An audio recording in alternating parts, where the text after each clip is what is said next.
docs over here, we give some examples. So that's kind of the ground rules for how you actually will use these parameters that we're going to be describing in your own code. So I just wanted to run through pretty much from the top all these parameters here. We do have really nice explanations of what they mean in the documentation, so it's going to be a little bit repetitive in some cases, but I did want to highlight some specific ones that are the most useful. So auto-hide comes in handy quite a bit. This is something that controls the behavior of the controls, more or less, that are on the bottom of the YouTube player. It's not necessarily the initial state of the controls, but it's more like what happens to the controls once playback starts. And I'm going to demonstrate the ways of setting those different values by going to this page over here, which is our YouTube player demo. So this is another really great resource, and it's kind of an alternative to, you know, writing this code over here or writing this in JS Fiddle. It's just a way to kind of play around with these parameters in a live setting. And you can kind of think of it like our API Explorer, if you've ever used that for our data APIs. This is the equivalent for our player APIs.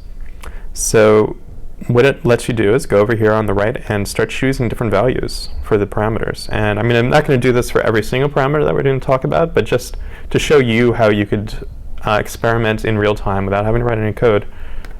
Let me just try setting auto-hide to 0 over here. I'm going to click Update Player. And once I begin playback, you can see this is a very old video. Actually, part of what I plan on doing is replacing the default video that we use in this demo with this video. So we'll have a very meta experience if you happen to be watching this while on the demo page trying out these parameters. So the main thing to keep in mind, though, is that the controls at the bottom over here did not disappear during playback. And if I were to go over here and change the auto-hide to 1, update player, this is loading in the player with the parameters. You'll see that when I mouse over, the controls are there. When I move the mouse away, the controls disappear. So for experiences where you want maybe more of a lean back type situation where people aren't going to be interacting with the controls, or you don't want the controls to overlay the video playback, that's a very useful parameter. Autoplay is next on the list alphabetically. Somewhat self-explanatory. If you add in the autoplay parameter, then the video will start playing back as soon as the page, or as soon as the iframe embed is loaded on the page. I'll give a quick demo of that over here, and this time instead of using the player kind of player demo page, I'm going to use that JS Fiddle that we have set up, and I'm going to just change the autoplay value to 1. I'm going to click Run, and you can see here's the embed. It started playing as soon as the page loads. So there's certain scenarios where that's useful, certain scenarios where it's not. You kind of have to use your judgment as to whether autoplaying is the right thing to do. CC load policy is something that controls whether closed captions or subtitles are displayed by default. And the default behavior, if you don't set anything for CC load policy, is that the user's preferences, basically on YouTube, there's a way of going in and saying whether you want closed captions or you don't want closed captions. That's normally what takes effect. If you have a specific video and you know that you always want the closed captions to be shown, you could set CC load policy to 1. Color is a bit interesting. It's not something that I see widely used necessarily, but there are some cases where you might want a little bit of flair, let's say, in your player, and you don't want the default behavior. So I'm going to go to the player demo page really quickly and just show you what it does. You can set color to white instead of red, and you update the player. Controls should look slightly different depending upon whether they're red or white. So it just basically changes the branding a little bit on the player. Not necessarily the most useful thing in the world, but it does give you a little bit more control. Speaking of control, next item alphabetically is controls, and this is actually quite useful. There are cases where you could actually see a lot of performance benefits by changing this value from the default to a specific option, which is 2. We have a note in the documentation kind of explaining more about what this does, and if you read the note, it says that controls 2 can give you a performance improvement over the default behavior. And the reason why that is controls 2 kind of has a way of loading the iframe embedded player that does not initialize the underlying Flash player by default. It doesn't initialize it until you actually click on the video thumbnail to start the playback. This obviously only applies to playbacks that do involve the Flash player. The iframe player might decide that HTML5 video is going to be used instead, in which case isn't quite as important. But in situations where Flash playback is being used, you could really see a significant performance benefit from setting controls 2. And that might be the default that we use at some point in the future, as mentioned here, as soon as some UI issues are kind of worked out. I'm going to give you an example of how you could see that performance benefit. It mainly comes across when you have, let's say, I don't want to say a specific number, but if you have multiple iframe embeds on the same page. So this one over here has, I don't think there might be 50 from the Google developers channel. So the first thing that we're going to look at is the behavior pretty much by default, where there's controls 1, or if you leave out controls, it's a default. And it can take some time for these underlying Flash players to all initialize, and can add some latency to the point where things look like they're ready to be interacted with on the page.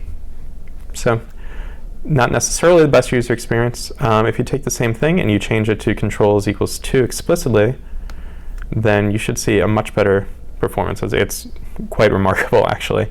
So what's going on is, again, it's just loading in these thumbnails. It's not initializing the Flash player for each video, and you could have, I don't want to say you should put thousands of embeds on the same page, but if you do happen to have a large number of embeds on the page, you will see a difference. So very important to keep that in mind. A few other parameters that are not necessarily as exciting. There's keyboard support for the ActionScript player. I'm not really sure why you'd want to turn this off. I think it's actually kind of nice to keep it on, but we do have the option of turning it off if you want. This particular parameter is quite important, the enable JS API. And what it lets you do is ensure that you are able to talk to the iframe player on the page using the JavaScript API. So as I mentioned, we're not actually going to be covering anything about the JavaScript API in this particular session, but plenty of people have used it. And the one case where you really need to be sure you're explicitly setting this is when you're writing the iframe tag directly to the page. So kind of like this. Because when you're using the YT player constructor, it pretty much will be set automatically for you by default. Just because by virtue of the fact that you're using JavaScript to initialize the player, chances are you're going to want to talk to the player with JavaScript. So it always gets set for you, but that's not the case if you explicitly are writing an iframe tag to a page. So you really do need to make sure there that you have enable JS API set to 1, and that's necessary in order to talk to the iframe player. The end tag, and a little bit further down the alphabet, is start. So these are 2 corresponding tags. This gives you a really easy way of putting an embed on a page that has this custom end time and a custom start time. So if you have a 3-minute video and you really want to embed 30 seconds in the middle of the video, you could use those 2 tags to do it. As soon as it reaches the end, playback reaches the end tag, playback will effectively stop. So that can be useful. FS parameter, not super useful anymore. Basically, it lets you control whether there's a full screen button on the ActionScript 3 player, but I don't think it has effect on the HTML5 player. So not really sure why you would want to change that. IV load policy is something that controls whether, I guess, interactive video annotations is, for lack of a better way of describing it, is shown on your video by default. So there's a couple of different values over here. Use 1 or 3. Basically, setting it 1 will make sure that those annotations are shown. Setting it to 3 will make sure that they're not shown by default. But at any point, the user can change the setting explicitly in the player if they want to show or hide the annotations. List is a really interesting one, and there's quite a bit to talk about with list. So I'm actually going to defer at this point to a whole blog post that we put together to talk about the different types of values that the list parameter and the list type parameter, which is an associated parameter, can take. I'll link to this blog post in a video annotation so you can read it in more detail. But the long and short of it is that it's a really easy way to take a simple embedded player on your page and use that to display a list of videos without having to hard code the video IDs in advance. So you could have one specific player on your page and say, play back the most recent videos from a specific YouTube channel, or a specific playlist, or a specific search term even. So you could say, this is an embedded player that will show the latest videos that match the search term YouTube API, something along those lines. It's quite useful. I don't think as many people know about it as they should, so hopefully people will watch this and start using it a little bit more. List type goes hand in hand with list parameter. There is a loop parameter, and the loop parameter will, as explained in the documentation, allow you to automatically restart playback of a video when the playback is ended. You kind of have to have a little bit of a hack if you're trying to do this for a single video where you create a playlist that has only one video entry in it. So we have a little bit more info there. Modest branding is something that's covered in a different blog post, which we will also link to from the annotation. And it talks about the option down here at the bottom. It's not exactly a fully logo-less player. There still is a YouTube logo involved that shows, I think, on the pause screen in the upper right-hand corner, or in the queued screen, but it is one parameter that you could set to kind of tone down the YouTube branding on the player, and that's something that you might want to keep in mind if you have a scenario where you want to embed but don't want to make it fully YouTubed. The origin parameter is something that can be used when you are using the iframe embed tag and you're going to be interacting with the iframe embed using JavaScript. So as mentioned before, you might want to explicitly put in the enabled JS API. You also might want to put in the origin parameter over here, and you set it equal to the full URL for your web page. And this is a kind of a security mechanism to make sure that only JavaScript that's run from your host web page is able to talk to the player.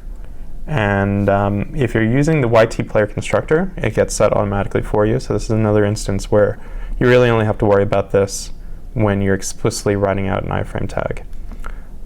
And sometimes people run into issues where they're explicitly using the iframe tag and they're trying to talk to it using JavaScript, but their code just isn't working. One thing to debug in that case is check to see whether you are setting the origin parameter, and if you are, make sure that it's really set to the full URL of the host name for your site. Player PID, this isn't really relevant anymore. It's more of a way of using the older JavaScript API for identifying your player. There's a playlist parameter, which is easily confused with the list parameter, and it is something that actually takes in a different set of values. The playlist parameter takes in a list of